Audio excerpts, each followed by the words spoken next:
कि जो भी हमारी हिस्सा आएगी उसमें महिलाओं के हिस्सा दिखेगी। आने वाला समय में आप इसको ब्रेकिंग करेंगे। जल्दी ऐलान के लिए हम लोग लगातार रात दिन 24 घंटा काम कर रहे हैं।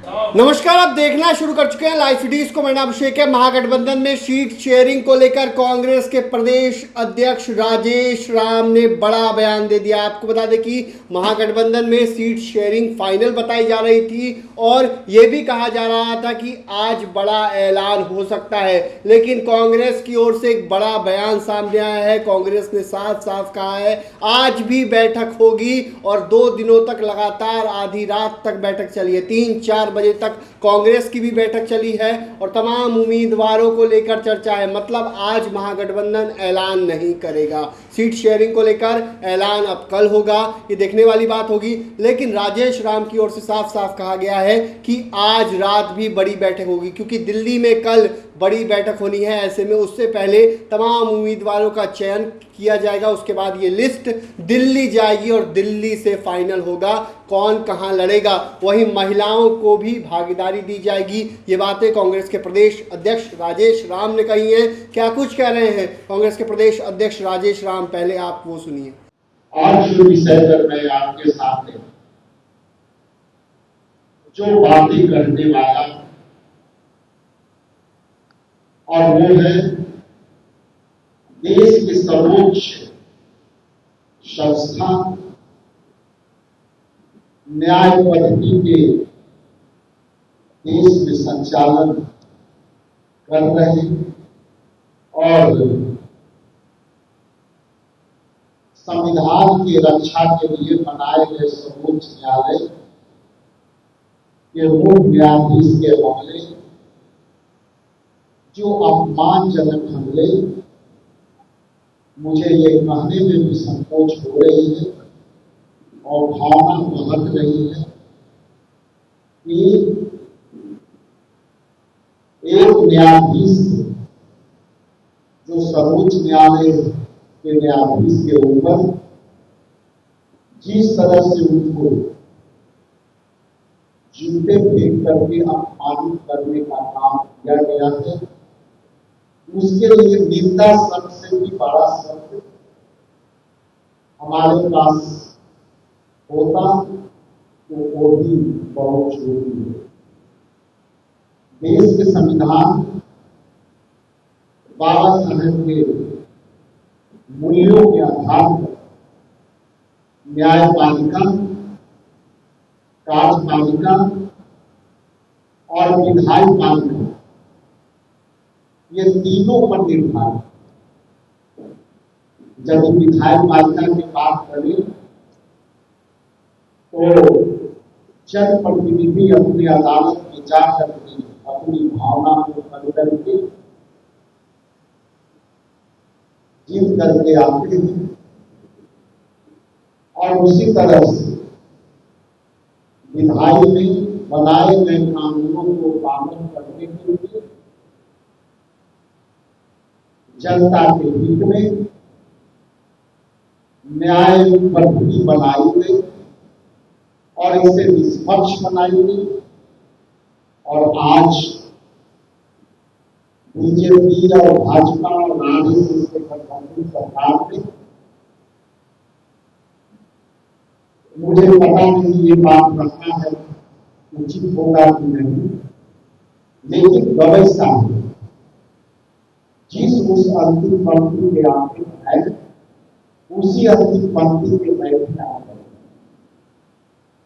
और जब मैं ये बातें कर रहा हूं तो मुझे सीधा सीधा एहसास ये हो रहा है कि आज भी दलितों के लिए देश की सबसे सर्वोच्च संस्था जो न्याय की पद्धति को लागू करता है और उसमें भी सर्वोच्च न्यायालय के न्यायाधीश और संविधान की रक्षा करने वाले उस न्यायाधीश के प्रति घृणित प्रतिक्रिया के साथ आरएसएस के एजेंटों के साथ भी आर गवई साहिब को छूटे से अपमानित करने का काम किया है। ये आरएसएस ही कर सकता है, बीजेपी कर सकता है। हम इस क्षण को एवं जाया नहीं करेंगे, लेकिन एक बात स्पष्ट है कि जो पिछले पंक्ति में दलित परिवार से आए हुए लोग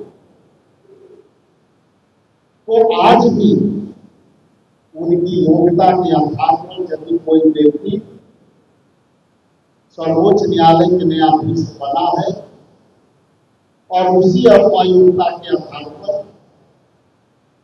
आप मानसिक तौर से आप जो है स्वीकार नहीं कर रहे हैं, तो ये सीधा सीधा संविधान पर हमला है, न्यायपालिका पर हमला है और विधायक पालिका पर।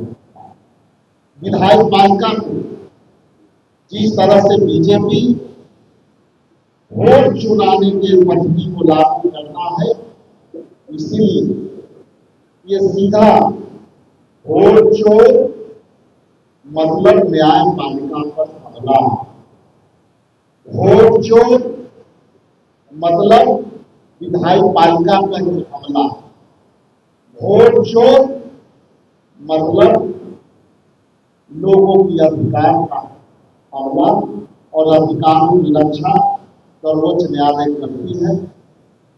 ये सब होगा।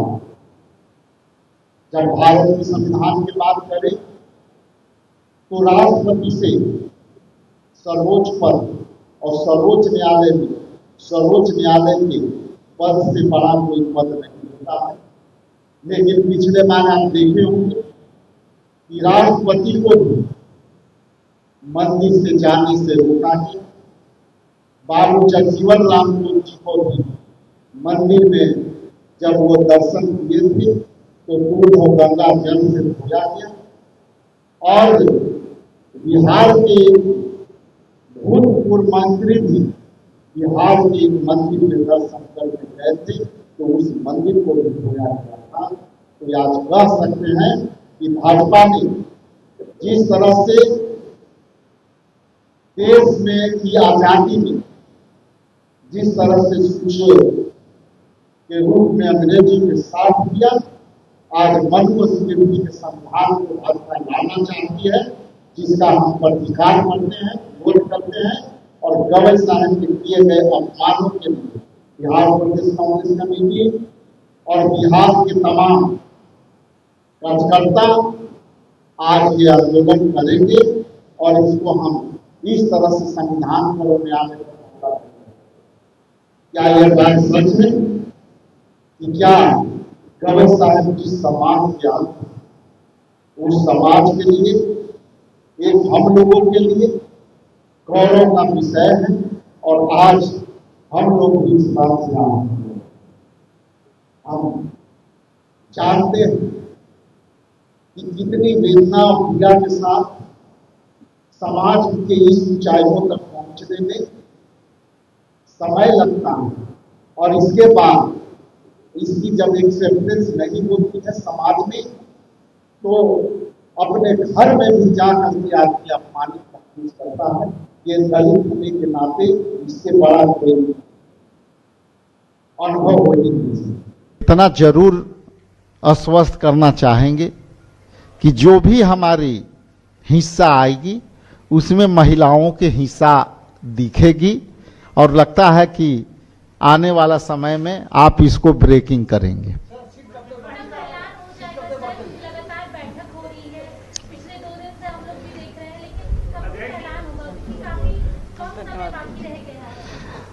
जल्दी ऐलान के लिए हम लोग लगातार रात दिन 24 घंटा काम कर रहे हैं। परसों भी हम लोग 3-4 बजे रात तक काम किया, 10 बजे से लेकर के। कल रात में भी हम लोगों ने लगातार काम किया 4 बजे तक, भोर तक। आज भी लगता है कि यही स्थिति रहेगी। तो आपकी सवालों का विराम मिले उसके लिए हम लोग हार्ड वर्क कर रहे हैं और रात दिन लगे हुए हैं। तो आपने सुना कि कांग्रेस के प्रदेश अध्यक्ष ने क्या कुछ कहा है बिहार में सीट शेयरिंग को लेकर। महागठबंधन में सीट शेयरिंग को लेकर तमाम जो बातें चल रही हैं उसको लेकर उन्होंने बड़ी बात कही है। साथ ही साथ आपको बता दें कि बिहार में 2 फेजों में वोटिंग होगी। ऐसे में 10 अक्टूबर से आपको बता दें कि नॉमिनेशन भी शुरू हो जाएगा पहले फेज का। ऐसे में इससे पहले सीट शेयरिंग फाइनल कर देनी है और तमाम सूत्रों के हवाले से तो खबर चल ही रही है किसको कितनी सीटें मिलेंगी और इसको लेकर जल्द ऐलान हो सकता है। लेकिन आज भी बड़ी बैठक हो सकती है, कांग्रेस के प्रदेश अध्यक्ष ने कहा है। बने रहिए लाइव सिटीज के साथ, हमारे यूट्यूब चैनल को सब्सक्राइब करिए, पेज को लाइक करिए। धन्यवाद।